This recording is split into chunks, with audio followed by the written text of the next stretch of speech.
Aziz Allah, Allah, Allah, Allah, Allah, Allah, Allah, Karim Allah, Allah, Allah, Allah, Allah, Allah, Allah, Subhanallah, Allah, Allah, Allah, Allah, Allah, Allah, سلطان يا ربي أنت السلطان نحن عبيد أعوذ من الشيطان الرجيم بسم الله الرحمن الرحيم الحمد لله والشكر لله ولا إله إلا الله والله أكبر ولا حول ولا قوة إلا بالله العلي العظيم بسم الله الرحمن الرحيم أتي الله أتي الرسول والأولي الأمر منكم Louange au Seigneur des mondes qui nous a favorisés de ses faveurs, qui nous a honorés d'une telle assemblée. Tarekatna sohba wal khayru fil jami'a. Maloucha Naqshband disait notre chemin et le compagnonnage et le bienfait descend sur l'assemblée qui est dans cette association de cœur.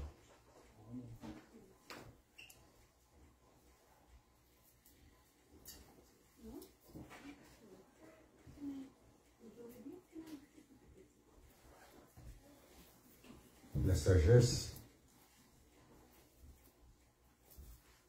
nous demandons que nous soient inspirés quelques conseils de sagesse, que nous puissions entendre, que nous puissions comprendre, que nous puissions réaliser, que nous puissions mettre en service. En fait, sallallahu alayhi wa sallam a dit Adina Nasir. Ce chemin, c'est le bon conseil. Le bon conseil, il est ajusté. Un conseil sur un, il n'a pas la même valeur que le conseil pour l'autre.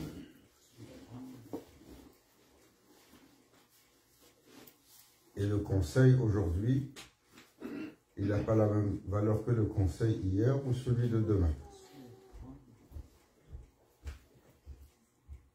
Et le conseil dans un état, il n'a pas la même valeur, le même impact que le conseil dans un autre état.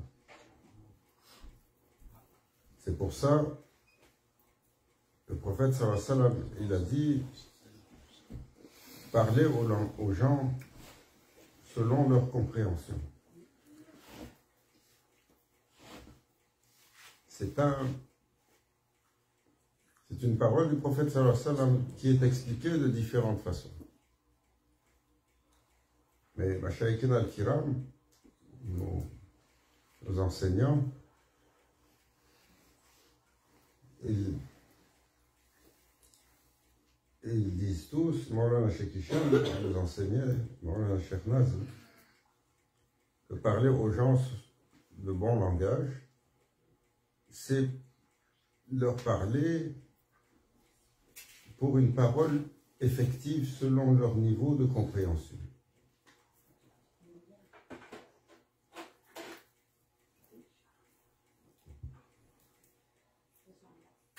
Et nous demandons d'avoir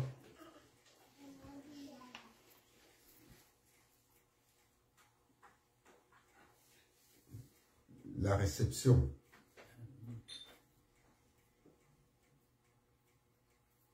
et d'être amené dans un niveau de compréhension qui n'est pas le niveau primaire. Le niveau primaire, c'est pour ça qu'il y a tant d'exégèse le tafsir sur le Coran et qu'il y a beaucoup d'interprétations qui vont dans le même sens, mais qui indiquent des niveaux de réalisation différents. Le niveau primaire ne fait pas le mal, fais le bien. Si tu fais le mal, il y a des conséquences très pénibles. Si tu fais le bien, il y a des conséquences très douces.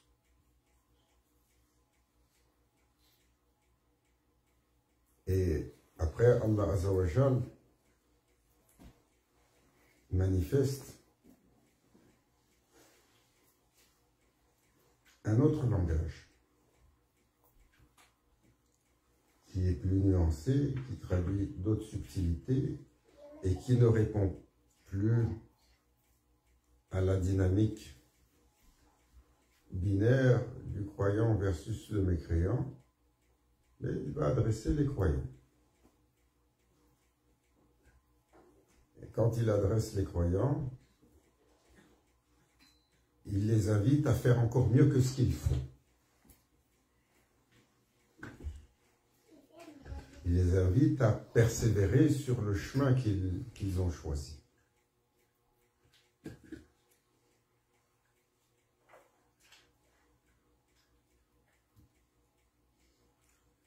Et le conseil, lorsque le serviteur le reçoit, il doit avoir une prédisposition de réception et d'ouverture. Most of the people, we are narrow-minded. And we think that our mind is wide open. Si on pose la question à tout le monde va dire « Ah non, moi j'ai la largesse d'esprit. » Pour comprendre, pour recevoir. Mais si on regarde, on va voir que la majeure partie des humains, leur habilité de recevoir est toujours restreinte. Alors, Cheikh Nazim, il comparait toujours cela. Il disait, lorsque vous venez ici, dans son assemblée, ne venez pas avec votre verre plein. Parce que dans un verre plein, on ne peut pas mettre grand-chose. Ce que vous allez verser, de toute façon, il va se déverser à côté. On peut essayer. Des fois, il faisait ça. Maulana Cheikh Hicham, il a pris la carafe d'eau, il a commencé à verser. Et ça coule, ça déborde.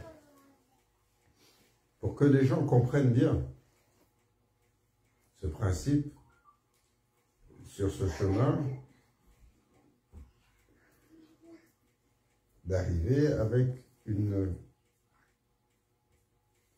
prédisposition. Cette prédisposition, elle se traduit chez le prophète sallallahu alayhi wa sallam par deux choses. Son titre, Nabil Ummi, que les gens ont mal traduit comme illettré.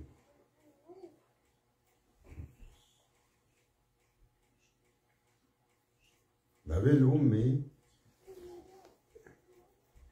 grand cheikh, c'est Cheikh Abdullah Faiz Dagestan, Maulana Cheikh Hicham, il nous enseigne, il disait, l'Ummi, ce n'est pas celui qui est illettré, c'est une prédisposition qui est vierge. Ce n'est pas une prédisposition de celui qui n'a pas de connaissance, c'est celui qui est prêt à recevoir.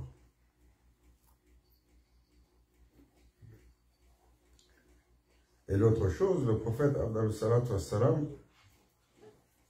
quand Allah Azza wa Jal lui a dit Iqra, lui a dit lis. Si on nous dit lis, oh, donne, je lis. Hein? Je sais déjà lire. Je sais ce que tu vas dire, je sais ce qu'il y a dedans. On a cette arrogance. En fait, lorsqu'on lui a demandé Iqra, il a déployé tout de suite la carte la plus gagnante chez celui qui est en quête. Que dois-je dire?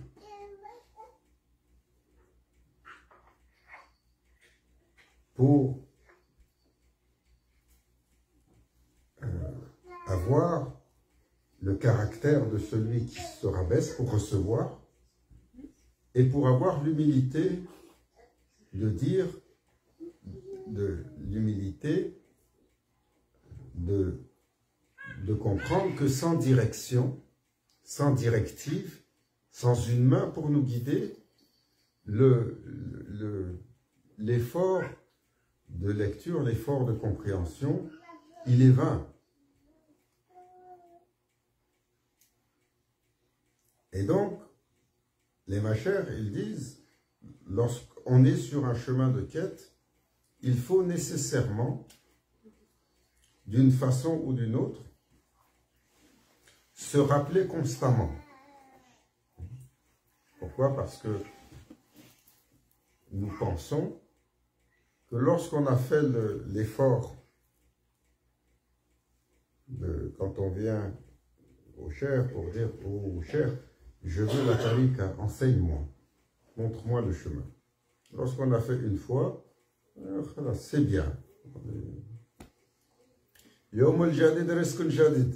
Et c'est valide pour le nafs aussi.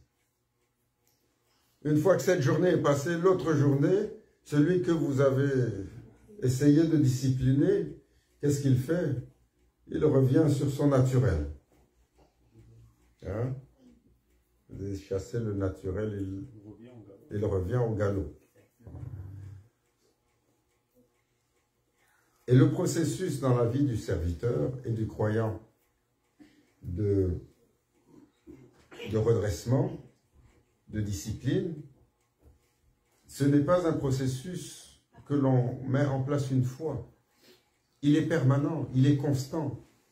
Parce que la nature de l'humain, elle est imprégnée d'une tortuosité. Elle est imprégnée d'une corruption. Donc c'est un effort permanent. Et tout ce que nous avons manifesté comme intention s'efface très vite avec le temps. Tout ce que nous avons manifesté comme discipline, quand vient le confort, la discipline se relâche tranquillement. Quand vient l'assise dans l'âge, l'assise dans la société, l'assise dans tout notre déploiement dans ce monde-là, tranquillement, la force de l'enthousiasme diminue. Comme Sahaba al-Kiram, quand ils ont connu des moments difficiles. Et par la suite sont venues les victoires. Et ensuite est venue l'abondance. Quand ils ont amené le butin de guerre, vous savez, le butin de guerre, c'est Na'omar, radiallahu anhu. Lorsqu'il a fait les conquêtes, il a fait une partie des conquêtes de l'Arabie. Il est rentré sur Irak et sur des terres un peu plus lointaines. Et sous son règne, le territoire conquis était riche. Il y avait là-dedans également l'empire des Perses, les trésors de Khosrow. Et l'abondance est rentrée à un moment donné avec un flot incroyable. À tel point qu'après une razzia, après une bataille qu'ils ont gagnée, pour laquelle ils ont ramené le butin de guerre, ils ont mis ça dans une pièce, ils l'ont appelé pour dire Amir al-Mu'minin vient voir ce que nous avons conquis. Il est arrivé, il a regardé le butin, il a commencé à pleurer. Il a passé la nuit à pleurer.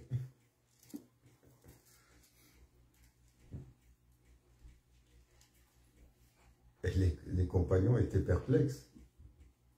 Ils avaient gagné la bataille et Allah Azzawajal a donné aux croyants qui se battent le droit de venir au butin de guerre pour sa redistribution. Et là, d'un seul coup, il a regardé ça, il a pleuré. Qu'est-ce qu'il a dit? Jusqu'aujourd'hui, nous avions le salut, un najat. Jusqu'aujourd'hui, on avait le salut, on était protégés. Aujourd'hui, l'épreuve, la correction et ce qui va mener à la dissension vient de rentrer par la grande porte.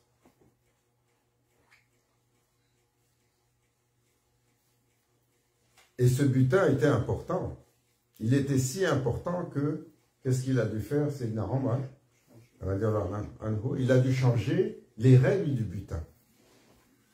Pourtant, ce sont des règles claires établies par la charia et Allah Azzawajal. Le butin de guerre est à la disposition de ceux qui ont conquis et un cinquième est pour Allah. Mais lorsqu'ils ont gagné contre Khosrow, une poignée de compagnons, leur butin de guerre s'étendait sur un pays entier.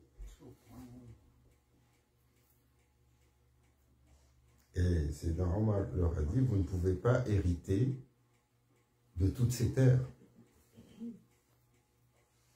Vous devez être récompensé de façon raisonnable. Parce que si vous héritez de toutes ces terres que vous avez conquis, qu'est-ce qui arrive par la suite? Vous créez un déséquilibre. Ce qui est censé être une ouverture pour le haqq va instiguer quoi? Une oppression. Va instiguer une concentration trop importante des richesses dans la main de peu.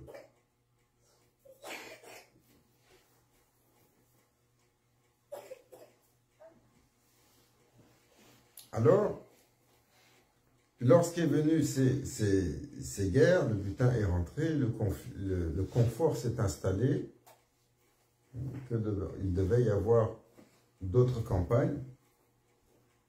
Et là, c'est des compagnons. Ils ont dit, ah, on doit partir à la campagne, mais là, la saison chaude, elle est à son pic. Il faut attendre que ce soit plus froid. On reporte la campagne. Et quand on revient à la période froide, ce qu'ils disent, ah, là, le temps est trop froid. Si on part maintenant, on va rentrer au pic de la période froide et c'est trop laborieux pour les guerriers, les combattants.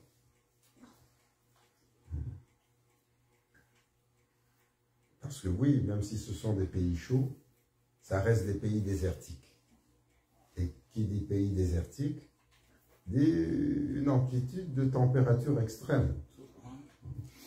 La journée, vous pouvez être à 50 degrés au soleil, et la nuit, parce qu'il n'y a pas de régulation par les arbres, il n'y a pas de régulation par la proximité de la mer, ça peut tomber à zéro. Et ô combien d'épisodes on a, avec ces conditions de froid mordant, que les compagnons ont dû subir, que le prophète sallallahu alayhi wa sallam a dû subir, notamment la bataille de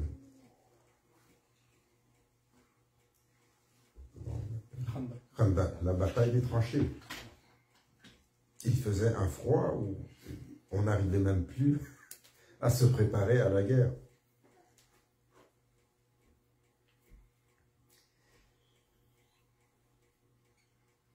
Et donc l'enthousiasme nécessairement baisse lorsque le bien-être est là.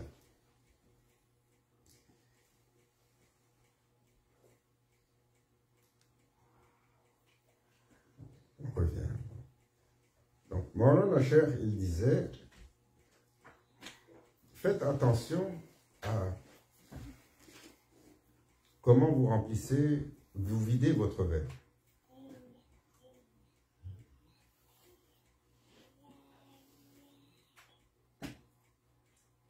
Et vider son verre, ce n'est pas sur simplement c'est sur l'ensemble des choses. C'est sur l'ensemble des choses. Et c'est pour cela que ce fameux compagnonnage, il est fondamental. Parce que pour se remplir d'un état d'excellence, il faut accompagner un excellent. Et il faut recevoir de cet excellent l'ensemble de son action, de son interaction, de son caractère. Il faut s'en imprégner à tous les niveaux. C'est pour ça que le prophète sallallahu alayhi wa sallam a rappelé à quel point le résumé du message de l'islam est à propos d'une perfection caractérielle. Et la perfection caractérielle, elle touche tout. Elle touche tout, l'humain et toutes ses manifestations.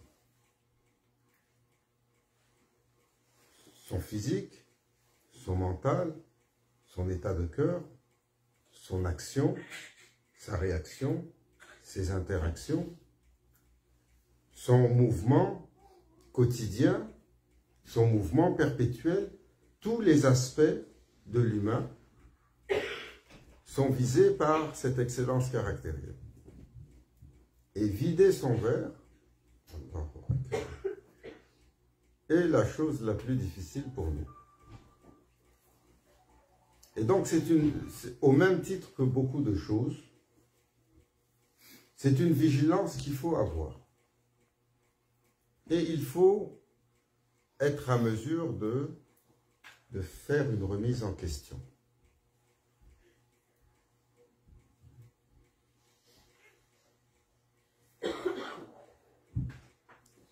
Ces remises en question que l'on a vues où? Qui ont été mal enseignées par une idéologie. Les remises en question, souvent, là on est en hiver, il y a des mouches, agib. Ça veut dire que l'hiver il tarde. L'idéologie, c'était cette question du doute. Hein? Ah, les prophètes, ils ont douté, ils ne sont pas sûrs de leur affaire. Juste pourquoi est-ce qu'on enseignait ça dans les dernières décennies? sur le doute des prophètes et des messagers, pour dire finalement ce sont quoi?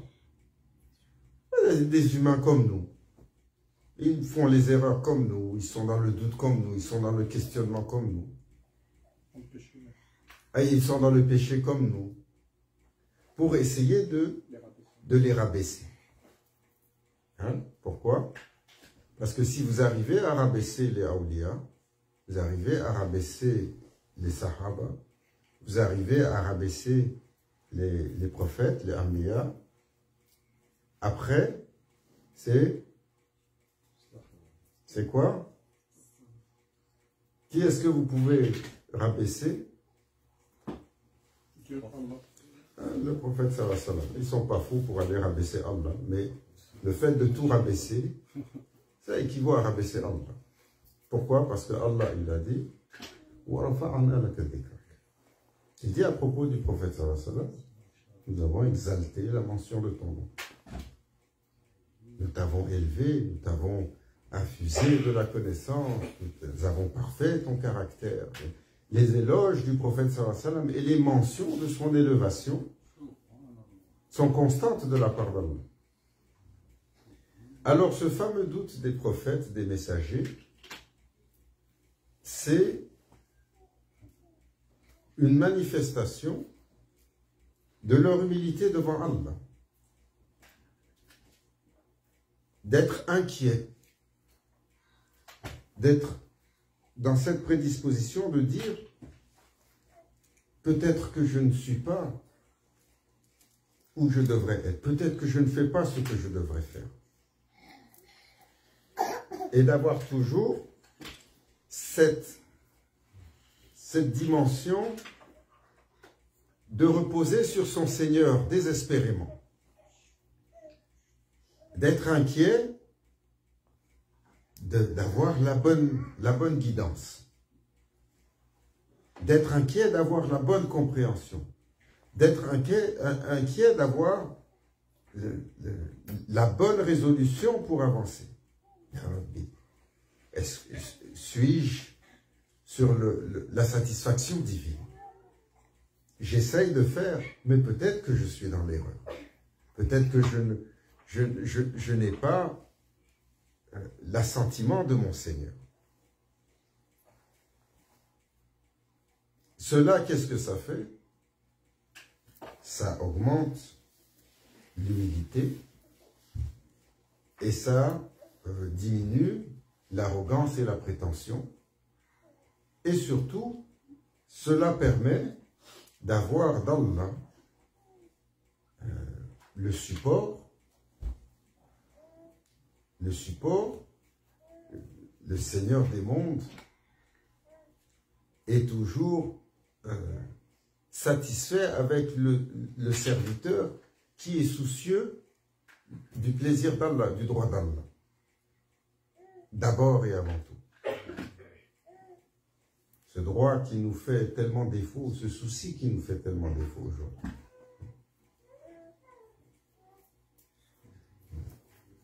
On est en période du mondial de football. C'est fini.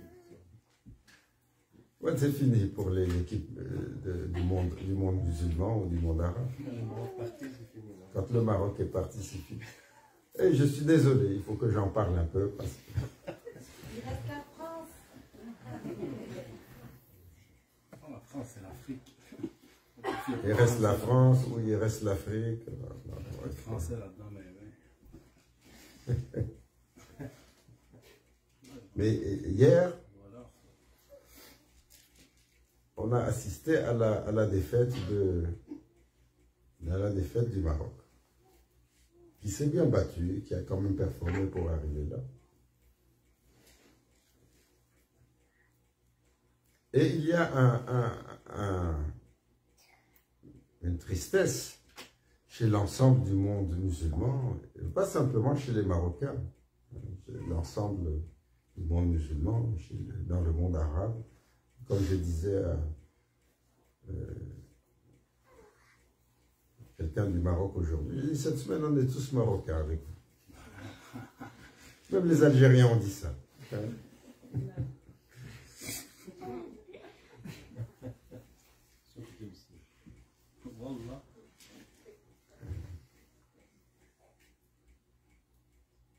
La victoire,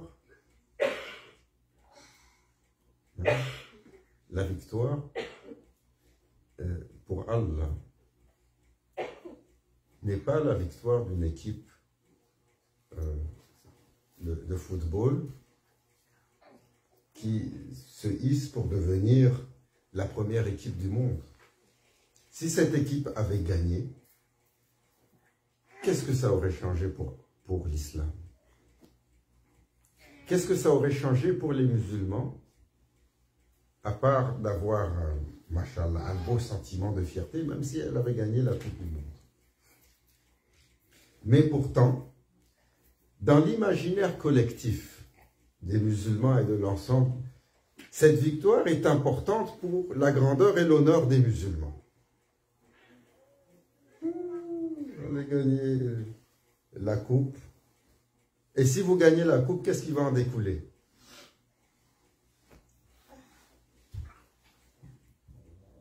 Non, on se dise la vérité. Si le Maroc était allé pour gagner la Coupe du Monde, le haram qui va couler pour la célébration va être démesuré à la grandeur des pays musulmans. Et autre chose, c'est pas une critique ni pour les Marocains, ni pour le football, c'est pas là le point. Maulana Cheikh, quand il enseignait, il prend toujours des moments de ce qui habite nos journées, de ce qui fait l'actualité de nos journées, pour nous donner, quoi? Un angle de vue, une piste de réflexion, pour donner une autre perspective. Il y a notre perspective, il y a ce que nous, en tant qu'humains, en tant que société, ce que nous voyons, il y a la perspective pour Allah. Et les prophètes étaient tellement inquiets de cet ajustement, de cette soumission, et de faire selon ce que Allah voulait. Ils étaient toujours inquiets. Est-ce ta volonté? Est-ce que j'ai bien fait? Est-ce que j'ai assez servi? Ô combien ils étaient soucieux en permanence du bien-être, du message, du bien-être des communautés. Est-ce que c'est cela qui nous habite? Non. Cette prédisposition du serviteur de vider son verre pour être réceptif nous fait si défaut que nous sommes aveuglés par ce que nous pensons être bien, et nous avons une incapacité à faire une remise en question sur quoi que ce soit. Et dès que vous essayez de dire, attention, regardez dans l'autre angle, nous sommes incapables de regarder autrement, lorsqu'on pointe la lune, de regarder autrement que quoi? Que notre doigt. Il est joli le doigt, mais devant le spectacle de la belle lune, quel dommage de ne voir que le doigt.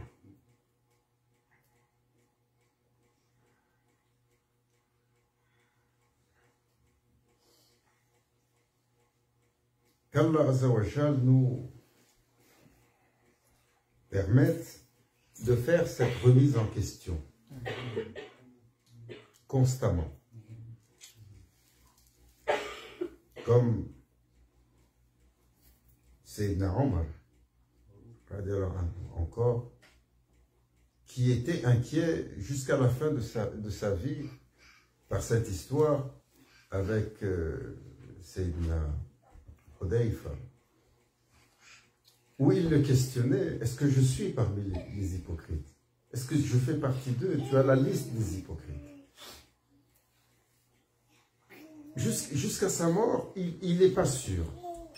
Et Allah sait quelle a été son œuvre, quel a été l'effort qu'il a fait pour l'islam. Jusqu'à son dernier souffle. Il a dit à son fils, va, quand je suis parti, peut-être il a peur de moi. Questionne-le encore. S'il te dit que je suis parmi les hypocrites, ne m'enterre pas avec les musulmans.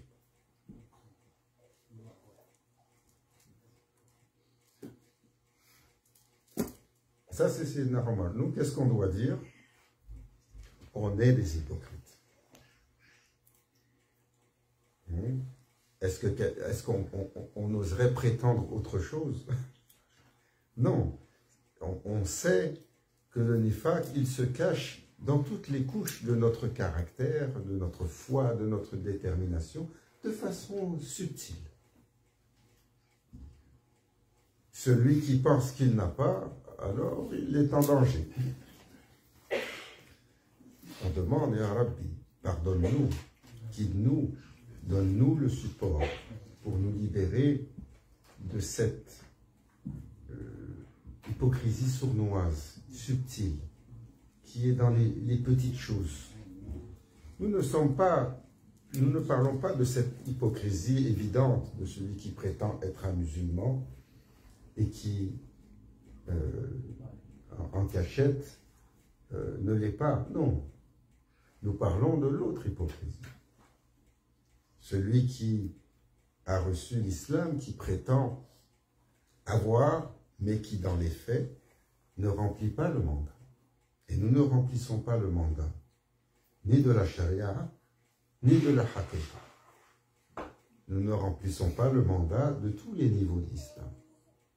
Hein? Quand ça ne fait pas notre affaire, on met de côté.